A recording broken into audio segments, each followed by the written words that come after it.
Nolan King here for MMA Junkie, and I'm being joined by top heavyweight prospect Chandler Cole. Chandler, how's it going, my man? It's doing really good. How you doing? I'm hanging in there. The quarantine life is set in, and I know we'll be diving deep into the pandemic situation and coronavirus. But overall, man, how are you holding up? I'm doing good. For everyone that don't know, my grandfather had passed away last week due to the coronavirus. So, I'm just there for my mom right now, just trying to make sure her days are better than what they can be. Just trying to make it better for her. Yeah, and obviously, we send all our condolences to you and your family. It's a tough situation, obviously, and I know that you've tried to kind of part of the reason that we were going to have this conversation is that you want to take obviously a tragic situation and try to get something good to come out of it, to try to spread the word about this, raise awareness, and let people know that this is obviously an issue that should be taken seriously. So, I guess what's the big message that you would send to people as someone who has been directly affected by this more so than you have to sit in your house. This had some impact on your life. I just feel like a lot of people aren't taking it as serious because of like who the virus is targeting as far as like death rates and stuff. And before this all happened, I was actually doing a thing on my TikTok and my Snapchat called Coronavirus by the Numbers, and I was just giving people numbers every day.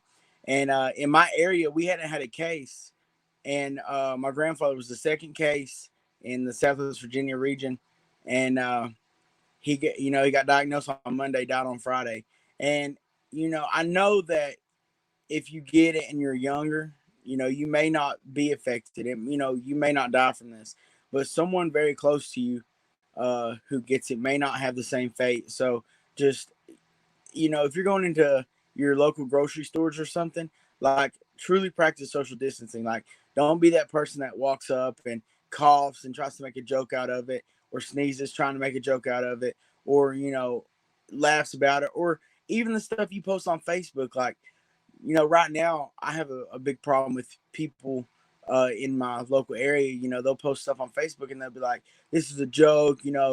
This ain't as serious as people make it out to be.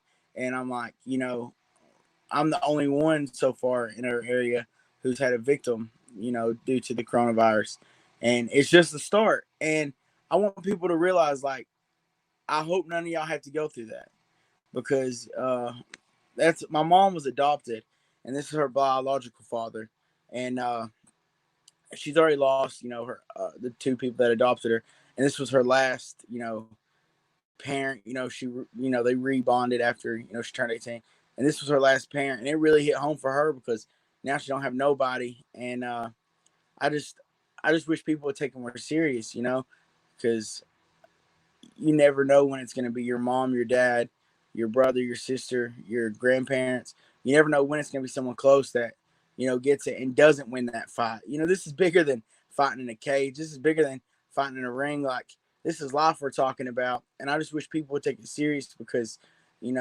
that one person that gets it that's been doing chemo, they may pass away from it. Person who has, been sick for a while, they may pass away from it. So this isn't a time to talk, political. This isn't time to be stubborn. Like, this is a time for us to put our egos away and our selfishness away and just come together as like you know, humanity, come together as humans and realize that this ain't a joke. Like, we really need to really, be more cautious about what we do and how we go about things. And you never know, like, your actions, what you do may be the reason why a life is saved. You'll never know because there's no way of finding out, but just you got to think of it like that. So just everybody be more cautious. And I can't tell everybody what to do, but hopefully someone hears this and they're more, you know, they're more cautious about the things they do, and you might save a life. You never know. You never know.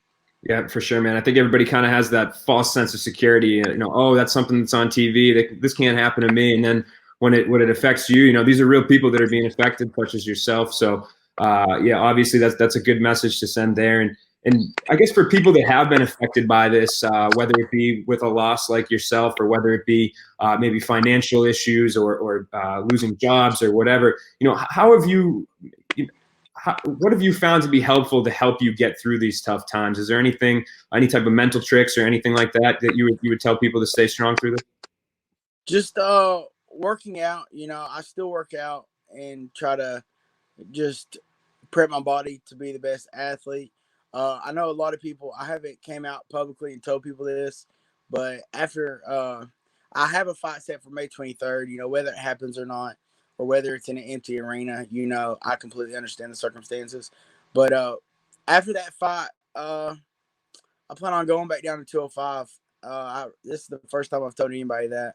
So I've just been really dedicated to just getting back into the gym and working hard and just trying to be the best athlete I can be. I'm 25 now, and I feel like that window, when I was 21 and I made my pro debut, I was like, oh, I got all kinds of time. But now I feel like that window is shortened tremendously. And I feel like if I'm going to make something of, my career and my legacy, like it's time to really put forth the work and make them big boy moves. So I plan on cutting May down to 205, and just this quarantine, being by myself has really helped with my mentality of just, a lot of self-reflecting and helped me like start that journey.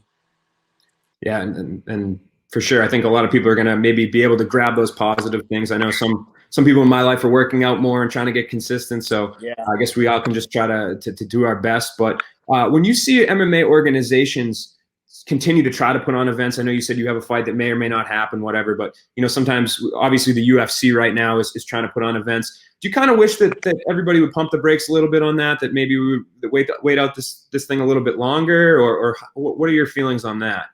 Yeah, especially right now. Right now, we're in the peak of everything, and we don't really know how.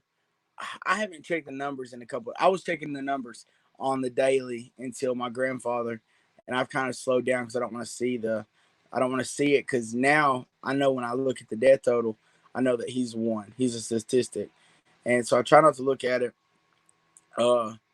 like that. But I do wish that people would slow down right now. My fight's supposed to be May 23rd, and as they've said, that's when it's supposed to be slowing down. Right now, yeah, I even think May 9th may be too soon. We'll see what the doctors say and what the health professionals say, but yeah, I wish everybody would just kind of chill out and stay home.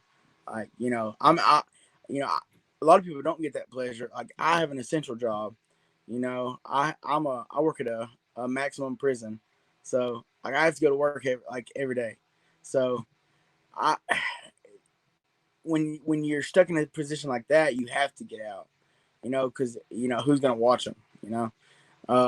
But if you don't, and like you have the chance to stay home, like stay home. If you do got to go out to the grocery store, be smart. Like don't risk someone else's life because you're stubborn or your ego's too big. Like this isn't Trump. This isn't political. Like this is for real. This is something we're all facing.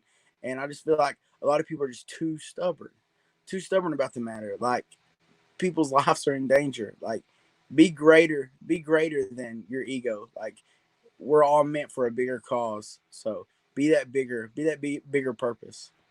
All right, man. I think that's a great line to end on there. I think your message. Hopefully those people watching at home kind of are able to take away something from this. And I appreciate you coming on here and opening up about this. I know it's a tough situation. So thanks. Appreciate it, Chandler. Hey, no problem. Thank you, guys.